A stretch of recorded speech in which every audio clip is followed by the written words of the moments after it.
Okay guys, jom kita buat peach gum dessert hari ini. So, siapa yang nak muka yang toing-toing, kurangkan wrinkles dan kurangkan kesan parut, korang kena try resepi ini. Bahan yang kita kena prepare adalah peach gum. Yang ini saya sudah rendam semalam. Kita ada red dates, dry longan, pandan leaves optional dan rock sugar. Ini pun optional. Kita letak 5 gelas air dulu. Potongkan red dates, keluarkan biji.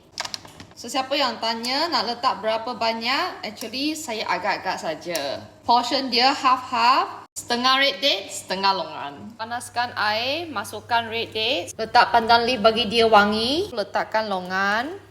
Kacau-kacau sikit, bagi dia masak lebih kurang 10 minit. 10 minutes later, kita masukkan peach gum. Peach gum ini adalah jar dari peach tree, so memang dia natural lah.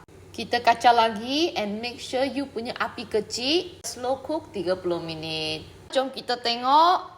Wow. Tak nampak pun. So I'm gonna put in some sugar to elevate the taste. Kacau sikit. Sedap weh. Once you're done, korang boleh bagi dia cooling sikit. Lepas tu letak di dalam peti sejuk. So ini dia. Dari peti sejuk. Ooh.